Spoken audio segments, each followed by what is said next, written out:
Self-betrayal as a trauma response. Self-betrayal. Self-betrayal occurs when we learn to deny what we want and need in order to receive love. This can happen in families where people aren't allowed to express their needs. This pattern started in childhood, where a child has to give up their needs in order to survive and not be abandoned or punished. Self-betrayal can look like allowing your boundaries to be violated so as not to be abandoned, going along with the group in order to be included, doing things to please others when it's not what you want to do, letting someone else choose what you eat, how you dress, or working in jobs that other influential people approve of, but you don't like doing. Self-betrayal is such a common coping mechanism in people. The simplest definition of self-betrayal is when you do something you know to be wrong in order to protect yourself or someone else from being harmed. This coping mechanism can manifest itself in many different ways, with behaviors varying from lying to sabotage and putting your needs last. Self-betrayal can range from seemingly minor lies like exaggerating your accomplishments at work to more significant lies like cheating on a spouse. When people use this mechanism, they can get themselves into trouble and create a situation where they feel stuck and unable to make the change they want for their life. The trauma response specifically plays a huge role in self-betrayal. When a person experiences a traumatic event, the body responds to this event with certain hormones and physiological responses to help them cope with the event. Self-betrayal can occur when the subconscious mind takes over and starts replicating traumatic responses, even though these responses are not necessarily appropriate for the situation at hand. The subconscious mind will do everything it can to make sure that it does not feel threatened in any way, shape, or form, which is why it will resort to these coping mechanisms, even though they are not always appropriate for what has occurred.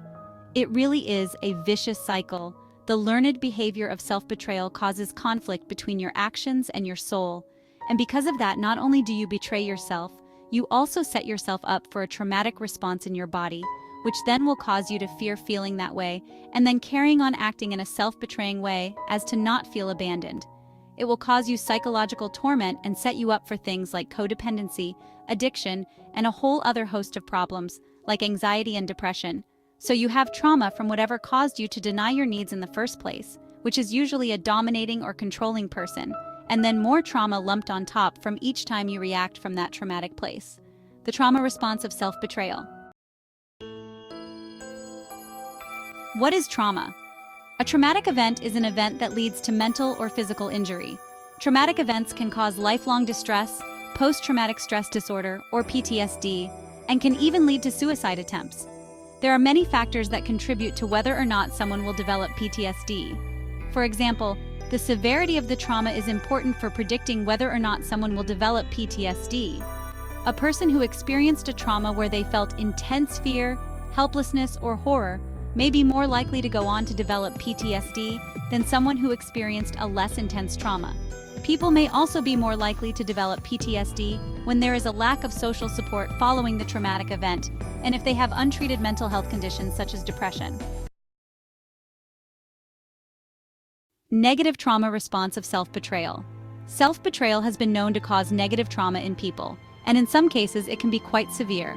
The research shows that self-betrayal may be the most traumatizing kind of betrayal, because when someone betrays themselves, their moral compass gets shaken and their sense of self evaporates.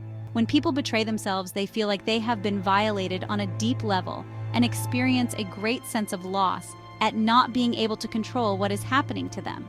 These feelings have been shown to lead to depression, anxiety, physical pain, and other harmful effects. Self-betrayal is a process by which we allow ourselves to be convinced that a way of living is good for us, while at the same time knowing that it isn't. The first sign that our behavior or lifestyle might be self-betrayal is when we have a deep conviction, an intuition about something being wrong, but feel powerless to change our course. The second sign of self-betrayal is when we know, in our heart of hearts, that something will make us unhappy, and it still happens. The third sign of self-betrayal is when we later look back and realize how wrong we were about something and how much it hurt us. Those moments can lead to regret and guilt. Another example of self-betrayal. Self-betrayal is a phenomenon most people are not aware of. It is not something so readily diagnosed by doctors or psychiatrists. As you might have guessed, it is instead something that one can experience which causes an individual to behave in ways that are against their own self-interests. This activity can be best explained by using an example of a person who is trying to put on weight, but is continually eating sweets and other unhealthy foods. They may enjoy the taste of these desserts, but they know that eating them will lead to negative outcomes for their health. They are at risk of becoming overweight or even obese. The person knows this, but still makes the choice to eat these unhealthy foods because it makes them feel good in the moment, despite knowing the potential long-term consequences. Self-betrayal and being empathic. People who are empathic, irrespective of how their nervous system came to be empathic, know what others are feeling, often before knowing what they feel. That feeling of unity you get through empathy can be intoxicating because it soothes the inner child part of us that doesn't want to be abandoned. So pleasing others, and even taking on their beliefs as your own, can be another way of betraying yourself. The empathic response can be so fast that you often don't even know that your feelings might be different. How to heal from the negative trauma response of self-betrayal. Self-betrayal is when you betray yourself by abandoning your own needs, desires, and boundaries. The negative trauma response of self-betrayal can be healed through awareness, acceptance, and forgiveness. You may also need to work on your sense of safety and your connection with others. Self-betrayal is also when you give up on yourself, your needs, or your goals. You may have felt this way before. You may have given up on a goal at work, given up on a relationship, or given up on your commitments to yourself. Self-betrayal has many negative consequences. It can make you feel angry with yourself and make you feel ashamed for not being able to stick to your goals or achieve what you want in life.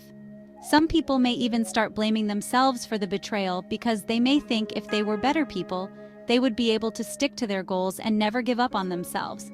It is important to know that self-betrayal is common and happens often without us realizing it because we are our own worst critic. You can start slow, learning to say no, learning to put your opinion out there, for example, state what takeaways you want to eat, even if other people want differently. You don't have to fit in to keep the peace or not rock the boat. You can do this through mindfulness exercises or with the help of a therapist or counselor.